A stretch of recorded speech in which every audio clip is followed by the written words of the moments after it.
Welcome to the show. Hi, how are you? Hi. Nice to have you with us. Where are you joining from today? I am in Sudbury, Ontario, Canada. Canada. Wow. Okay. Yeah. We're just happy to have you and hear your perspectives. There are people who are looking for work, people who are looking to switch careers, and we go on, Dr. Google and read about this and read about that, and we make a lot of mistakes and we show up for the interview, our one chance, and we don't have it right. So tell us a little bit about your background, and then we'll get into what we need to know. Yeah, I thought the conversation the two of you were having was absolutely fantastic. And it really actually correlates really well with what I do. So my background, I was a human resources manager. So I was that upper level leadership. But I had the unique privilege of being able to really engage and talk to employees and build trust so they would talk to me. And what I learned was things like their frustrations about where they wanted to move in an organization, but they didn't know how, about their lack of confidence, things, in fact, that they didn't know how to tell a leader or a supervisor. And there was just so much opportunity and so many relationships that I could potentially help build, and then empower people to shoot for the stars. If you have potential and you want to get another job, well, let's figure out how to do it. And what are those things that you're not telling your leader, that you're not telling the organization, that you're not telling that new establishment about yourself that really make you unique and that you can sell to them and really build their organization up? And so I've had so much fun working both as the leader and helping leaders understand what we're missing, those potential unique diamonds in the rough that we're not even interviewing maybe. And then the people themselves, helping them really bring what they wanted to bring across in the interview. So it's been a lot of fun. I think it's fabulous that you have both of those perspectives, being in HR and then on the other side. So, can you share with us when you were in corporate in the HR role, what were some things that you observed that people did and you thought, oh, it's such a shame because they have this, this, and this, but they just blew it now? Yeah, it was heartbreaking, honestly, and that's why I started this job as a job interview coach. It was really because I'm a mom. I mean, and so you see them come in and you know how excited they are, and you've read their covering letter and read their resume, and you know they've got the potential. And then you can literally see the interview falling apart, crumbling in front of you. You can see the devastation on their face. You can read it on their body language. And now suddenly the answers are getting really short.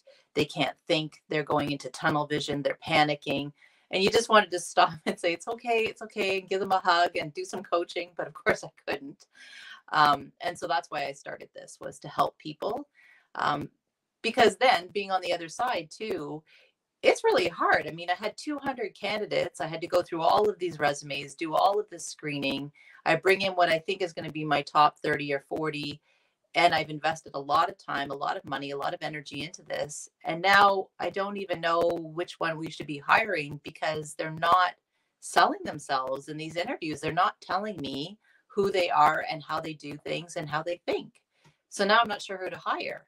And that's really hard for organizations as well. So I really see what I do as helping both sides. Thank you so much. And you touched on a point that I think people just completely miss. It costs a lot of money to onboard someone, right? And then your leadership is looking to you and saying, okay, we put out X number of dollars for this person, and what happened? Exactly. So one of the first things I do with candidates is explain an interview is a business transaction. This is an organization trying to figure out who's our best return on investment.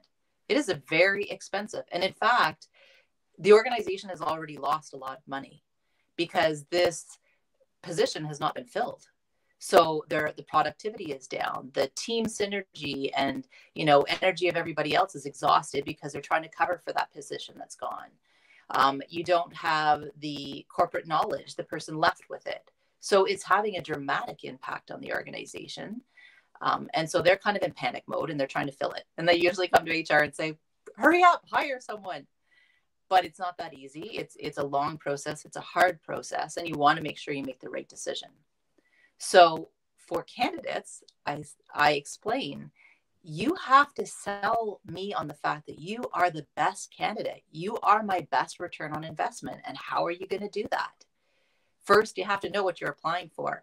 And that's the number one mistake people make. Have you actually read the job description, like in detail? Do you understand what they're looking for? Because I guarantee every word in there has a meaning. Every skill, every competency, everything in there is in there for a purpose. So a question, I have like 10,000 questions. Yeah. Kim, I'm going to go over to you in a second, I promise. So when we're reading the job description, what if, let's say there's 15 things and we have 10? What should we do? Should we apply or not? 100%. And what I usually help candidates figure out is I bet you we have the other 5. It's just that maybe you don't have them directly. Or a lot of people say, well, I've never worked in this position. It says 5 years of leadership experience in this job. Okay, maybe we've never done this job, but I guarantee you've got leadership experience. We've just got to pull it out. And then what we have to do as well is we have to paint that picture for the interview panelist.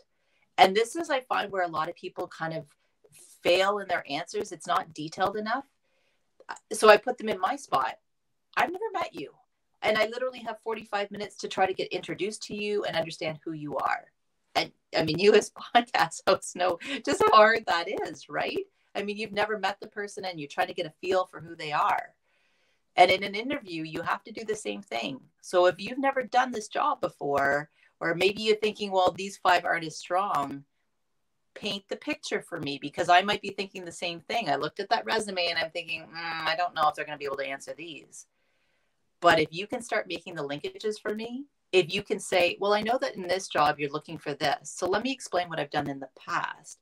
And in fact, I think the unique experience that I bring to you is actually going to help you, because I know that your organization strategically is trying to move here. And this is how I would help you do it, with a new set of eyes or a new experience. And so now they're kind of intrigued because you sound different than the other candidates. You sound different than what they were expecting. And you're proving to them, wow, you are an innovative thinker. Wow, you do problem solve. Look at your communication skills. So you're actually hitting some of those other skills they were looking for in that job description. I love that. It's so insightful, isn't it? Being that, I guess with everything in life, it's becoming a good storyteller, isn't it? Because that's how we teach, and it's how we learn. And one of the models that we use over here, and I don't know if it translates in America, because I always come out with these things. Everyone looks at me and goes, "What are you talking about, Kim?" But we use we encourage people to use the STAR model when they're bringing something to life that for somebody that doesn't know them. So, what was the situation? What task were you being asked to do? What actions did you take, and what was the result of those actions? So paint it for me, because like you've so eloquently put, we don't know, we've not seen, we're going to make assumptions, and assumptions aren't always the best view of the world, are they? So if you can fill the gaps in for us, if you can paint the picture so that we are there, then actually we can see for ourselves how that is translatable. One of the other things that kind of comes up a lot, has come up a lot in my career, is the belief that actually our skill set is industry specific. And that people get wedded to, oh, well, actually, I've only ever worked in this industry, so my skills sit in that industry.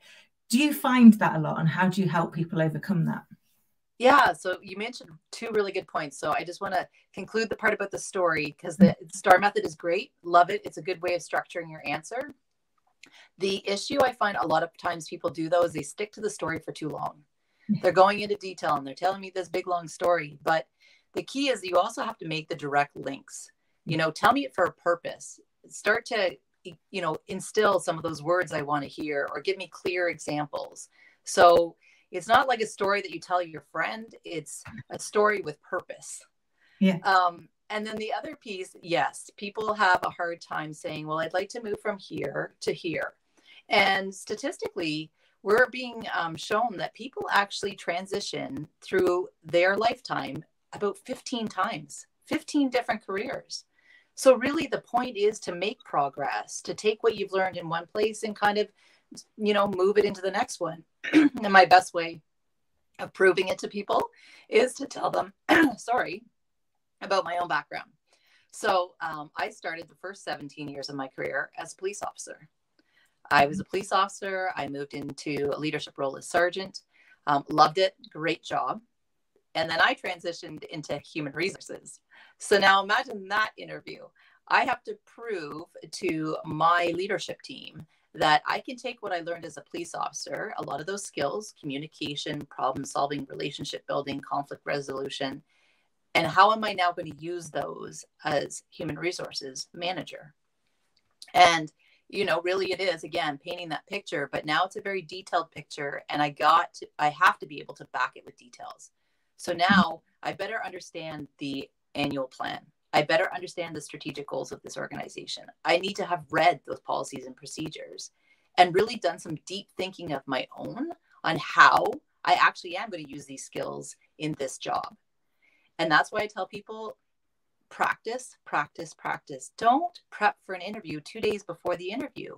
You don't have time to do this deep thinking you're going to need to do to really bring it across the way that you need to do it in a very succinct, detailed way in 45 minutes. I love that. It's such great advice, because you're right. It reminds me of the quote, isn't it? You know, I wrote you a long story because I didn't have time to write you a short one. Mm-hmm. I guess what you're saying is you might have that long story, the one that you tell your friend, because, you know, they love you and they're willing to listen to you for hours, but you've got to be able to condense that down to actually, this is, I'm in an elevator, I've got a short period of time to be able to make the link, make the connection, and help the other person see me in the picture. So that become intrinsically, when they start thinking of that role, they start thinking of you in that role, because you're doing that for them. I love that. So what advice can you give to people? You mentioned some great things, particularly that move from police officer to human resources. I mean, you're immediately like, wow, that's like, that feels a little chalk and cheese, and yet you so eloquently painted the picture that it actually isn't. It's communication, it's problem solving, it's getting to know the people. So what advice can you give to people when they're wanting to make that bridge themselves? Because you did that bridge so well. But it took me a long time to make that bridge. I mean, I did a lot of education beforehand. I went back to school again while I was working full time, so I would have the qualifications I needed. I had to understand the job I'm going to be applying for. I couldn't just do it instantly. And then I prepped for that interview for a good month. And I showed people, like, the binder I used. It was a lot of work. But part of the reason I think you need to do it is because I need to believe in myself too. I need to believe that I can make this transition and that I'm going to be effective in that role. And the more I studied and the more I understood what it really was, and I went and talked to people doing the position, and I talked to people, you know, about the field, I started to really believe in myself in this role. And if your answers are genuine, I loved when I met a candidate, and like you said, as they spoke, I could literally picture themselves in this position because they could picture themselves in the position. We weren't talking theories anymore. We were talking, they were already kind of giving me ideas and ways, things that they might do, and you're almost excited before the interview's finished. You're thinking, oh yeah, this one's come to the top of the pile. And they're excited about it too. So I think people need to give themselves the time. I think interview prepping and interviews is a skill. It's not something you can just hammer out tomorrow. And so I do believe that it's kind of a structured process, and I've designed structured processes for people to use on my website, jobinterviewcoach.ca. I actually have a form you can download. It's free, and it actually helps you start to do that. How am I going to make these linkages? How do I take this competency of problem solving? What examples am I going to give? Why do they need it in this job? And then how am I going to show that I did it? And we work our way through it, and we do every single one of these. And I've got a lot of other resources I've created for people because I know everybody learns differently. Everybody has different times allotted to it. I have an ebook they can read. I have an online course they can do. I have YouTube videos you can watch. And I tell people, this is your investment. Invest in you. Because think about, we're talking about return on investment. Think about how much money that resume cost you to be able to put it on that boss's desk. How much money did you put into that resume?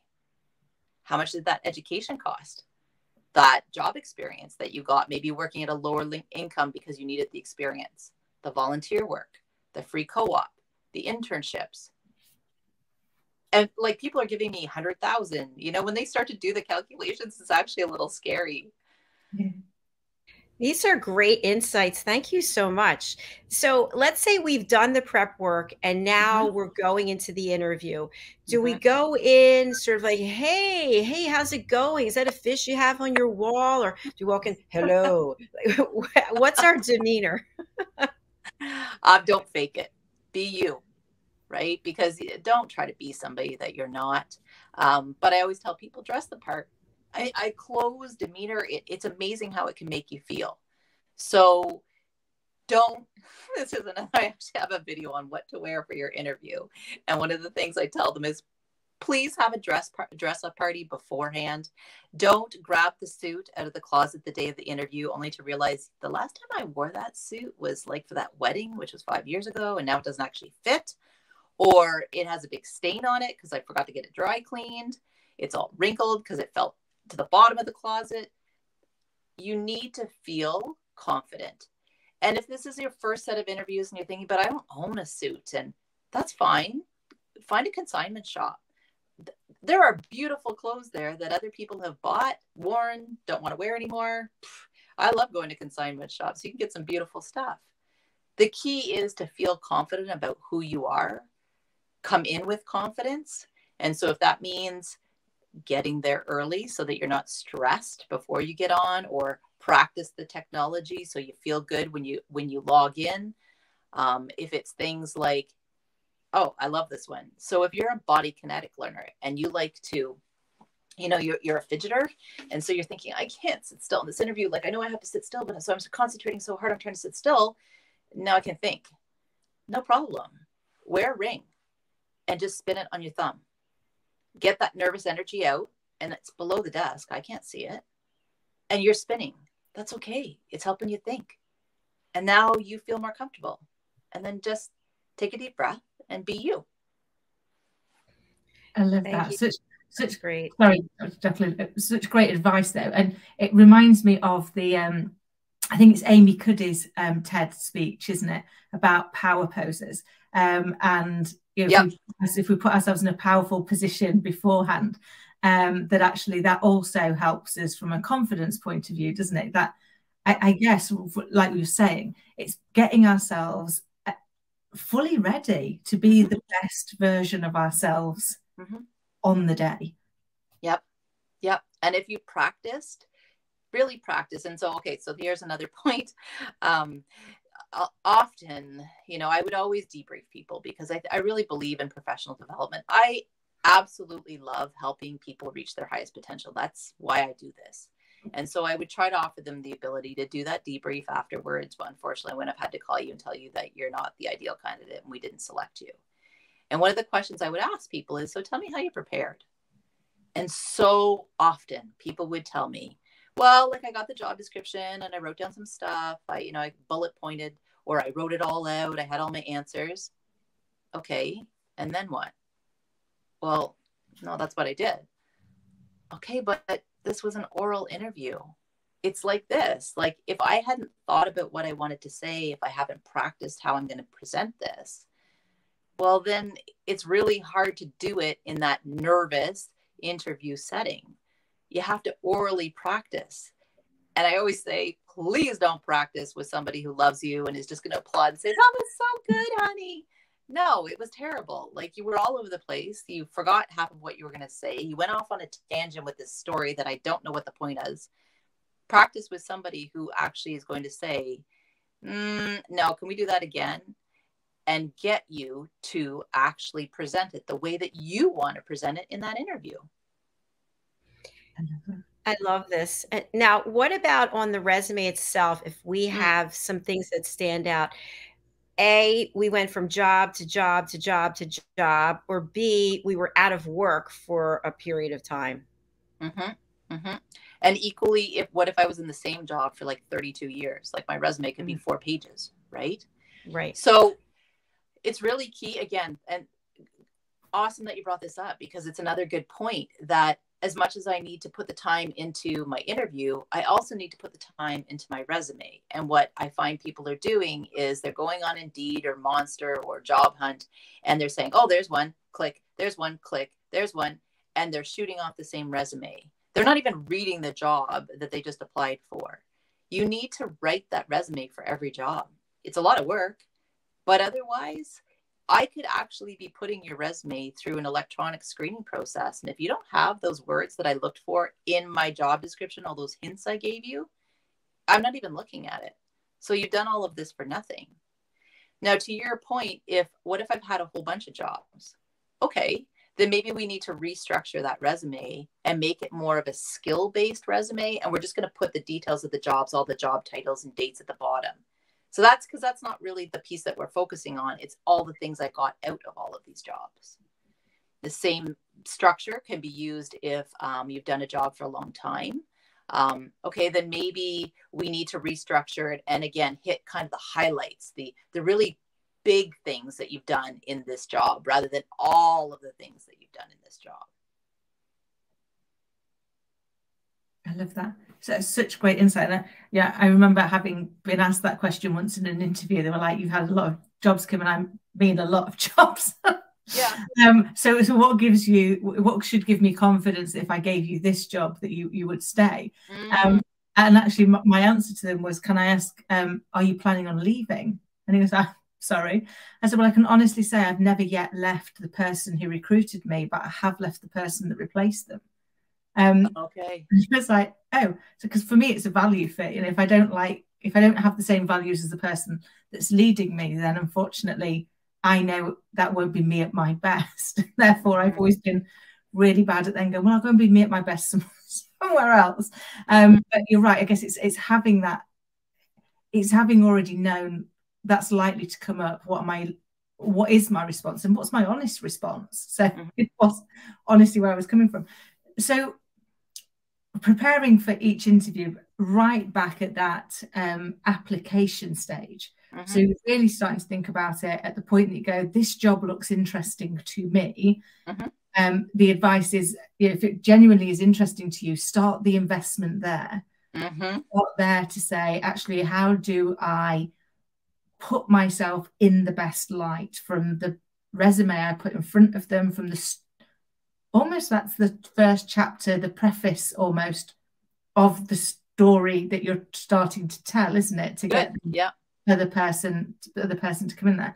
So insightful, because you're right. We often don't do that. We just go, I've got one that I spent 4 hours on and I love it and I'm wedded to it, so I'm going to send that in. But what I guess what you're suggesting is look back through it, even if that is just to change some of the words to make it marry the words that the recruiter has already so kindly put out there for you to use. You know, they've given you the clues, haven't they?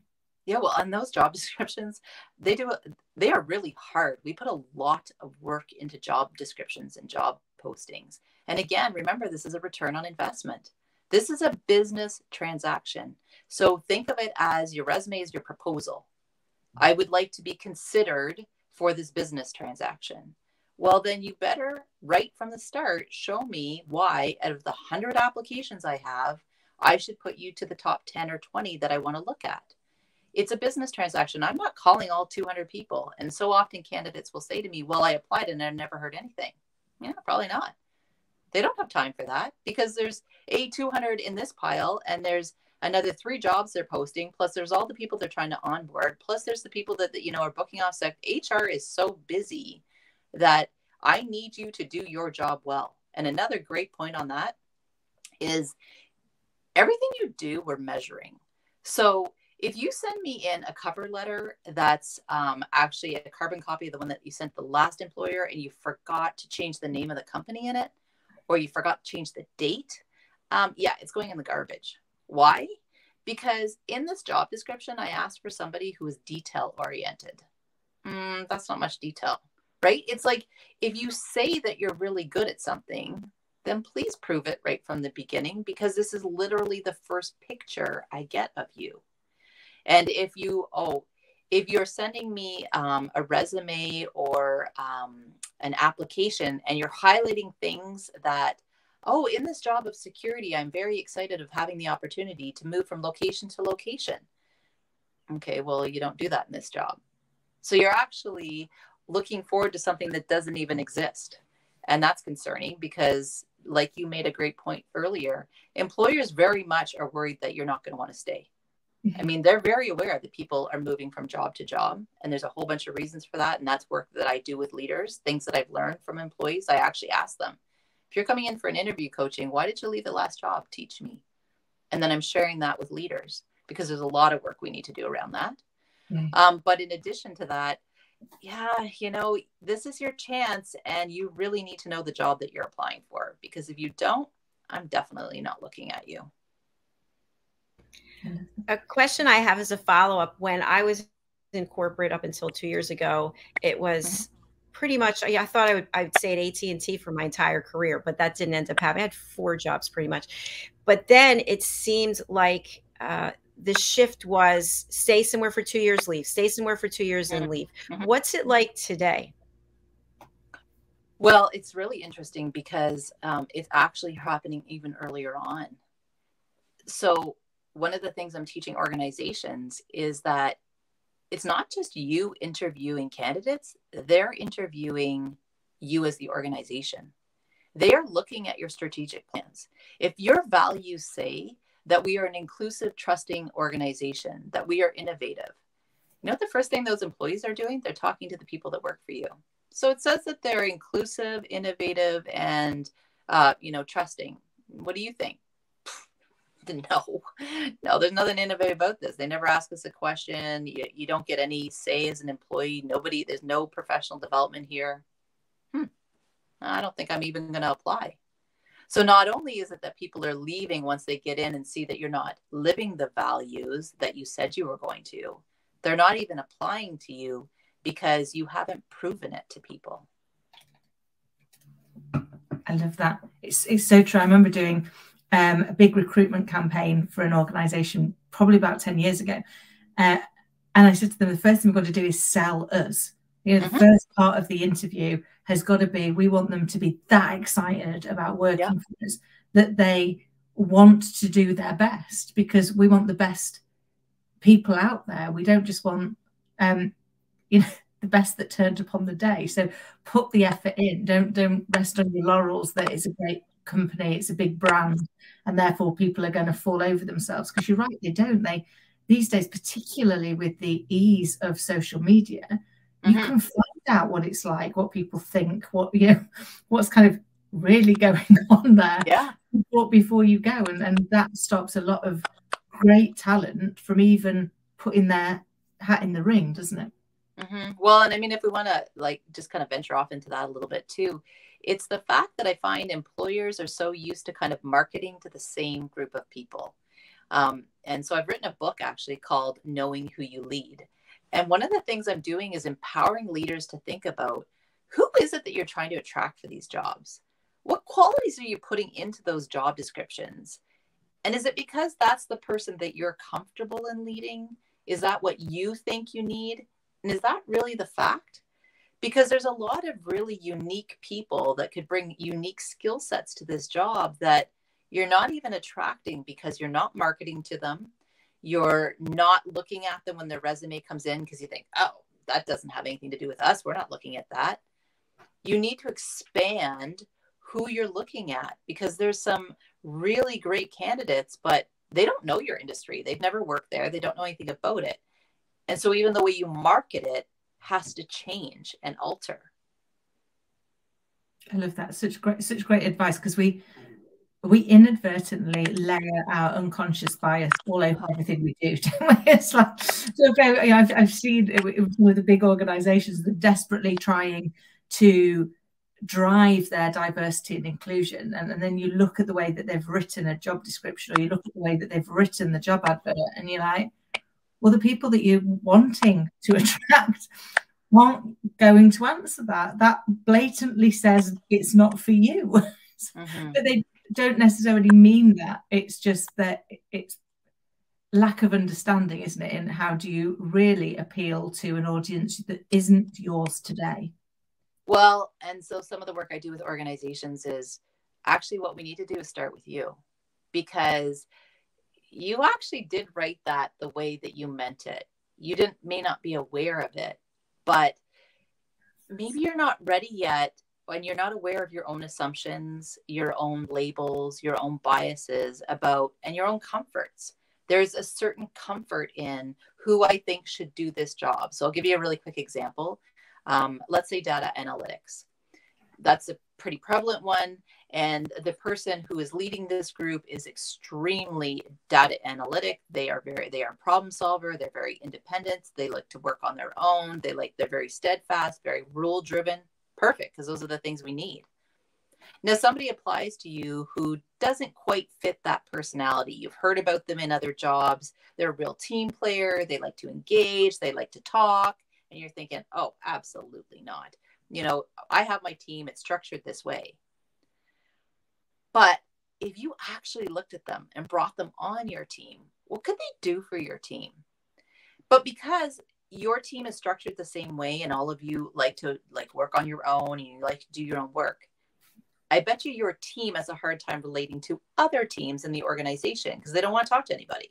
They don't like collaborative work. They want to just do it. They don't like when people bring in big ideas and change it up.